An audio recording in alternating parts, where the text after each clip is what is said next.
The final sign that confirms we're near the end isn't written in the sky or whispered by some stranger. It's written inside you. It's that ache in your chest when you lie awake at night, wondering if you've wasted too much time. It's the quiet sadness that creeps in when you realize the things you thought mattered. People's opinions, small distractions, your comfort zone, never really mattered at all. It's the feeling of restlessness that shakes your soul and tells you, this is not the life you were meant to settle for. That is the sign. We all wait for big signals, dramatic events, or something outside of us to confirm it. But deep down, you already know. You already feel the tension between the life you're living and the life you were meant to live. And when that tension becomes unbearable, when excuses no longer satisfy you, when regret starts whispering louder than comfort, that is the final sign, and yet most people ignore it. They distract themselves, they numb themselves, they say, one day I'll change, one day I'll begin, one day I'll step up. But one day is the most dangerous lie you can ever believe, because one day always becomes too late. And when you realize the end is closer than you think, panic hits, not because it's ending, but because you haven't lived the way you could have. Clarity strips away the illusion. Suddenly, you stop caring about being liked by everyone. You stop delaying the dream because you're afraid of failure. You stop wasting time on meaningless arguments, scrolling endlessly, or keeping yourself busy without purpose. You start to see that the only thing that ever mattered was who you became in the time you were given. That is the gift of the end. It clears your vision. It sharpens your heart. It forces you to finally pay attention. Think about how you feel when something truly ends, a relationship, a job, a chapter of life. At first it feels terrifying, like the ground has been ripped from under you. But then, once the noise settles, there's something else, clarity. Suddenly you know who matters, you know what matters. You know what's been holding you back all along. That's why endings are not curses, they're awakenings, and yet most people miss it. They fight the end, they resist change, they cling to what's familiar even when it's breaking them. They pretend they can outwait time as if tomorrow is guaranteed, but the end does not negotiate, it does not delay. It shows up not to take from you, but to remind you that the time you have left is too precious to waste. You see, urgency is what makes people move. When we think we have forever, we procrastinate. We delay the book we want to write, the call we want to make, the risks we want to take. But when the clock starts ticking louder, suddenly excuses feel weak. Suddenly you realize you don't need the perfect moment. You need this moment. The final sign doesn't arrive to destroy you. It arrives to release you from the lie of later. And in that moment of urgency, you feel alive. Every second feels sharper, every choice feels heavier, every opportunity feels brighter. Because you finally see it. You don't control how long you have, but you do control how deeply you live with the time you're given. And that shift, that intensity, is what changes everything. When people look back at their lives, they don't regret the things that ended. They regret the things they never began.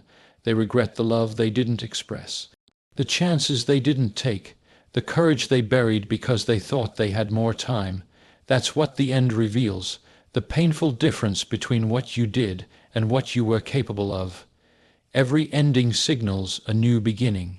We often think of endings as final, as the closing of a door that will never open again. And because of that, we fear them, we mourn them, we resist them with everything in us. But the truth is, endings are not just closures, they are transitions. They are the bridge between who you were and who you are about to become. They are the sacred pause before the next chapter, the silence before the next note of music. Think about it. When a tree loses its leaves in winter, is that the end of its life? No, it's the preparation for spring. When a chapter in a book concludes, it doesn't signal the story is over, it signals the story is about to shift, to take on a new direction. And the same is true with you. That moment you think is an ending, the breakup, the job loss, the farewell, the season that has closed, may feel like destruction, but it's actually creation in disguise. We fear the end because we mistake it for loss. But every loss clears space. Every ending makes room for something you couldn't see while you were clinging to the old. Sometimes the very thing you thought you couldn't survive is the very thing that plants the seed of your transformation. And when that seed takes root, you realize the ending was not your enemy. It was your ally. There is a fire in every ending. Yes, it burns. Yes, it hurts, but fire also purifies. It consumes what can no longer stay so that new life can rise. That's why endings should not only be endured, they should be honored, because without endings there are no beginnings, without letting go there is no moving forward, without closing the book there is no new story. You may not see it right now. You may feel like what you've lost is too big, too painful, too unfair. But I promise you, on the other side of this ending, there is a beginning waiting to meet you, a beginning that will make sense of the struggle, a beginning that will remind you why you had to walk through the fire, a beginning that will prove that nothing truly ends. It only transforms. Signs are only powerful if you actually notice them. Life is constantly speaking to you. It whispers through your failures, it nudges you through your discomfort, it screams through your regrets. But too often, we're so distracted, so busy surviving, that we miss the very signals designed to guide us. Signs don't always come with fireworks or flashing lights. They often come as a quiet voice, a restless feeling, or a small door that opens when you least expect it. Think about it. How many times have you looked back on your life and realized that the warning signs were always there? The friendship that was draining you gave you clues. The job that was suffocating you gave you clues. Your own body, your own mind, your own heart gave you clues.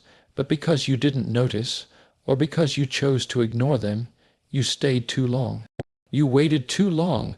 You suffered longer than you had to. Signs are not meant to control your life. They are meant to guide it. They show you the patterns you keep repeating, the lessons you haven't learned, the doors you keep refusing to walk through. But they only matter if you open your eyes, because a sign ignored is just wasted wisdom. A sign unnoticed is a gift left unopened. And here's the truth most people don't want to face. It's not that life doesn't send us enough signs. It's that we bury ourselves in distractions to avoid facing them. We drown out the whispers with noise. We silence the signals with busyness. We numb the nudges with comfort, because deep down we know that noticing the sign means we'll have to change. And change feels scary, but here's the paradox. Ignoring the sign doesn't stop the change. It just makes it harder. It just makes it more painful. It just ensures that one day the sign you refuse to notice will become the consequence you can no longer avoid. So the real question is not, is life giving me signs? Because it is. The question is, am I paying attention? Signs are only powerful if you actually notice them. Comfort zones blur the signs that change is necessary. We all love comfort. We love predictability, routine, the familiar. It feels safe, it feels steady, it feels like control. But here's the dangerous truth. Comfort doesn't just keep you safe, it keeps you stuck. Comfort is like fog. It surrounds you so gently, so quietly, that you don't even realize you can't see the road ahead anymore. You think you're okay, you think life is fine, but the truth is you're blind to the signs that are telling you it's time to move. When you're in a comfort zone, even pain can feel normal. You tell yourself this is just how things are. You stay in jobs you've outgrown, relationships that drain you, habits that slowly kill your joy, because it's familiar. You convince yourself it's not that bad. You ignore the signals that scream, this isn't right. And that's the tragedy of comfort. It doesn't just hold you where you are, it silences the alarm bells that are trying to wake you up. Growth never feels comfortable. Change never arrives wrapped in ease. But when you cling to comfort, you trade your potential for temporary relief. You numb the restlessness. You bury the signs. You silence the very voice that's trying to guide you toward a bigger, bolder version of yourself. Look back on your own life. When did you grow the most? Was it during the easy, predictable times? Or was it when something ended, when something shifted, when you were pushed out of your comfort zone and forced to adapt? The moments that broke you open were the moments that built you. But if you never notice the signs because you're too wrapped in comfort, you'll never step into those defining chapters. Comfort is a beautiful place, but nothing grows there. And if you don't choose to leave it willingly, life will eventually push you out of it, sometimes with a whisper, sometimes with a shove. The question is, will you recognize the signs before that shove arrives? The final sign is never outside, it's inside you. We spend so much of our lives scanning the horizon, waiting for something dramatic out there to tell us it's time to move. We think the breakthrough will be announced with fireworks. The opportunity will knock so loudly we can't miss it. or the ending will come with a warning so obvious we'll have no choice but to pay attention. But the truth is, the most powerful signs don't come from the outside. They come from within. It's that quiet heaviness in your chest when you know you're not living up to your potential. It's the restless nights when sleep escapes you because you feel like there's something more you're meant to be doing. It's the ache in your soul when you settle for less than what you know you deserve. That is the final sign. It's not the world telling you to move, it's your own heart crying out for change. And yet, we've been trained to ignore it. We numb it with distractions. We bury it under endless scrolling, shallow conversations, and busyness that looks like productivity but feels like emptiness. We convince ourselves that if nothing big happens out there, then nothing needs to change in here. But you already know, deep down you always know, that whisper inside you is louder than the world's silence. It's the compass of your life. The final sign isn't the ending of a season, the collapse of a plan, or the loss of something you thought you couldn't live without. It's the undeniable awareness inside you that says, I can't stay here anymore. I can't keep pretending this is enough. I can't ignore who I'm meant to become. That awareness is your proof. That urgency is your signal. That ache is your confirmation. You don't need the world to announce it.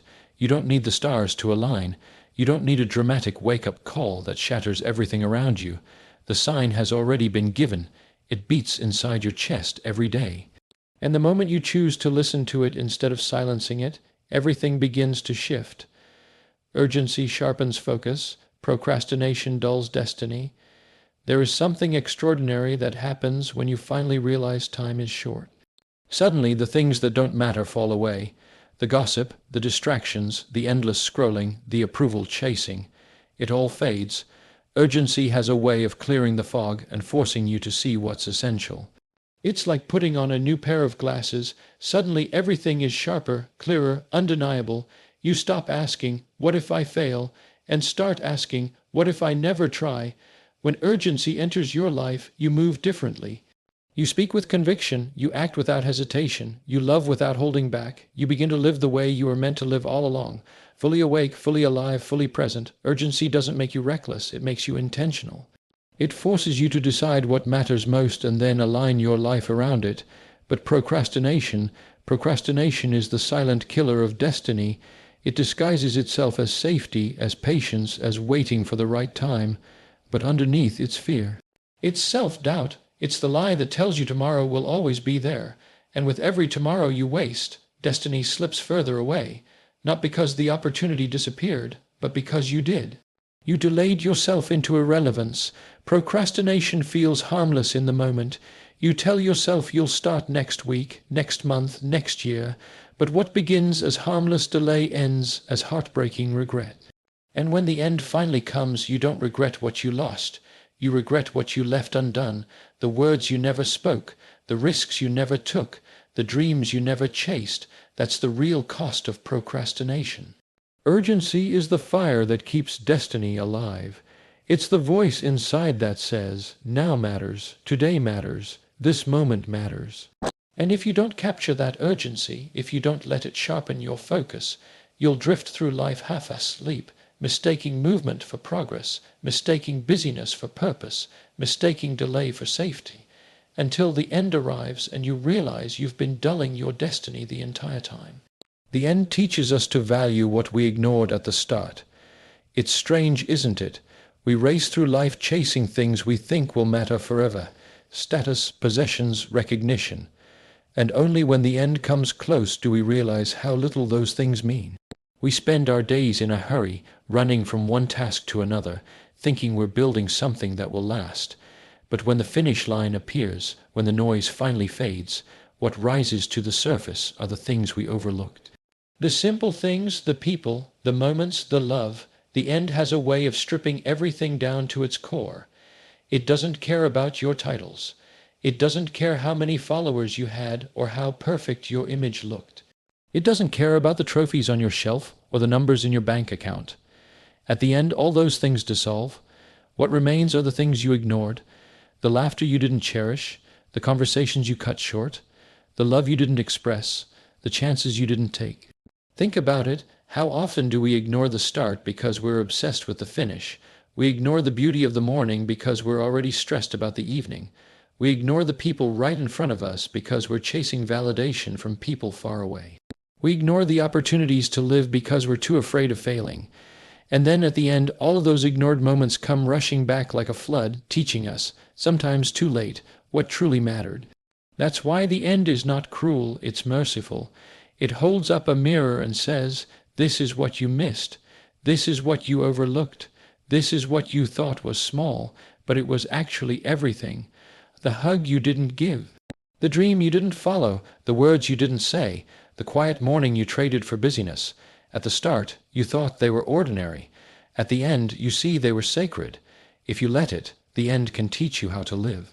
It can rewire your heart, reminding you that the moments you dismiss as small are the ones you'll long for later. It can remind you that success without love feels empty, that achievement without presence feels hollow, that winning the world means nothing if you've lost yourself along the way. The lesson is clear. Don't wait until the end to value what you ignored at the start. Don't let the story close before you realize which chapters were the most beautiful, because the end doesn't ask you what you earned, it asks you what you cherished. Waiting for the perfect moment is how the end arrives unnoticed. We convince ourselves that one day everything will line up perfectly, the right time, the right energy, the right circumstances.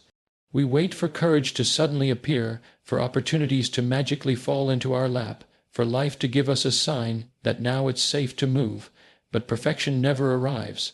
Life was never designed to hand us flawless conditions.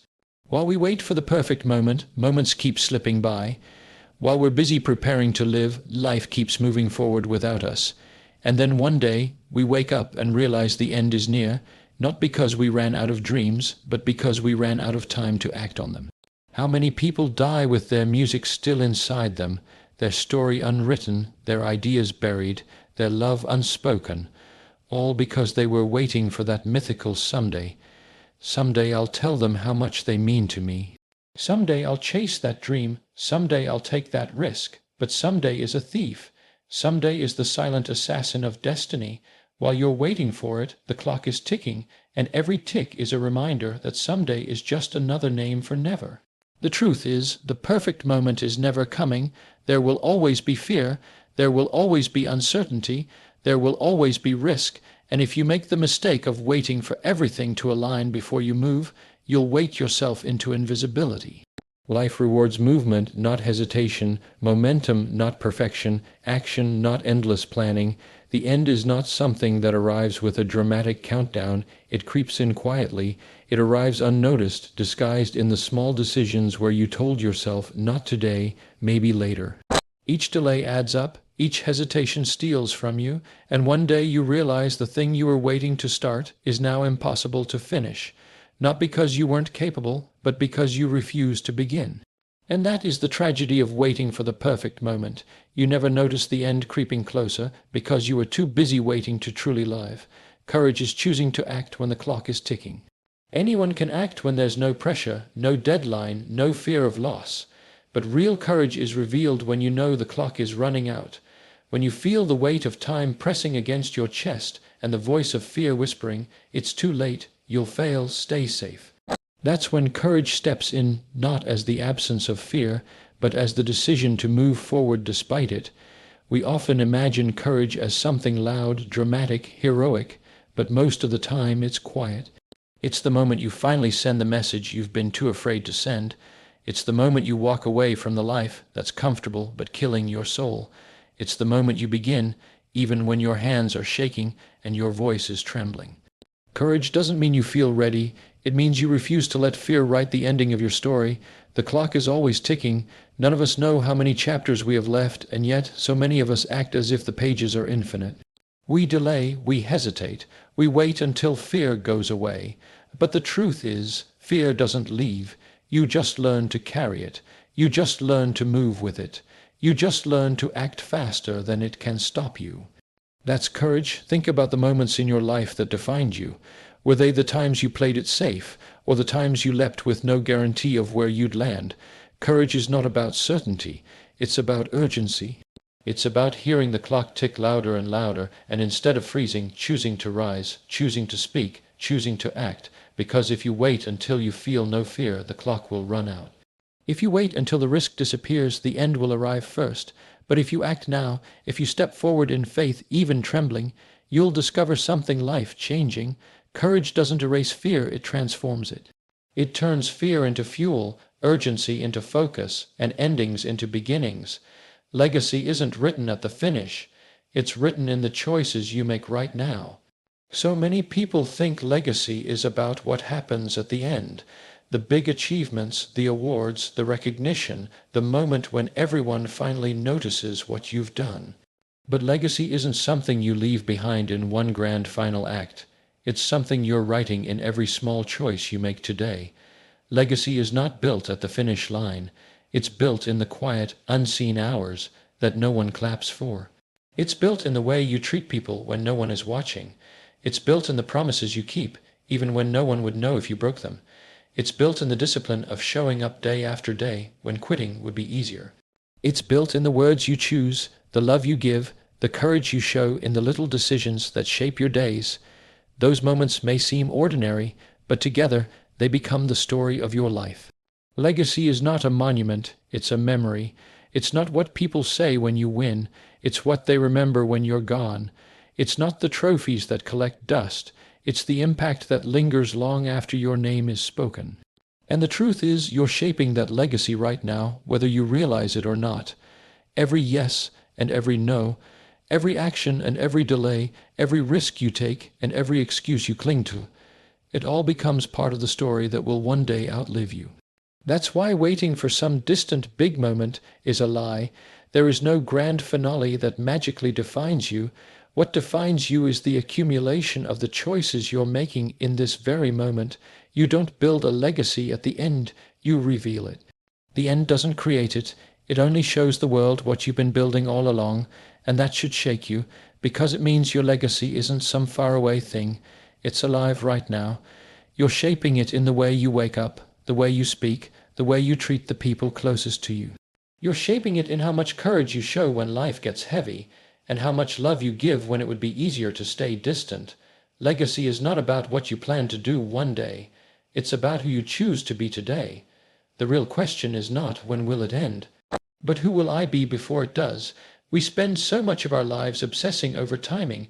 When will this happen? When will things change? When will the end arrive? But all of that energy is wasted because none of us know when the end will come. None of us control the clock. We don't get to set the day or the hour. What we do control is the person we choose to become while we still have breath in our lungs and time in our hands. You see, the end is not the problem. The end is inevitable. The problem is living in such a way that when it finally comes, you're unprepared, not because you didn't see it coming, but because you never asked yourself the right question. The question isn't about when, the question is about who. Who am I becoming in this season? Who am I when nobody's looking? Who am I when life tests me, when it pushes me, when it strips everything away? Because the truth is, the end doesn't ask you to predict. It asks you to prepare. It doesn't demand that you know the schedule. It demands that you know your soul. If the end were tomorrow, would you be proud of the way you've been living today?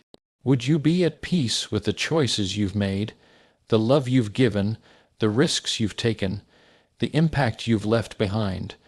Or would you be haunted by the silence of wasted potential? We all want to know when the end will be, but maybe the better question is, who am I becoming before it arrives? Am I becoming bitter, or am I becoming brave? Am I becoming selfish, or am I becoming selfless? Am I becoming someone who hides from life, or someone who leans into it with everything they've got? Because one day, when the end comes, you won't be judged by how long you lived, you'll be remembered by how deeply you lived. And that is why the only real urgency is not about predicting the finish line. It's about stepping into the best version of yourself while you still can.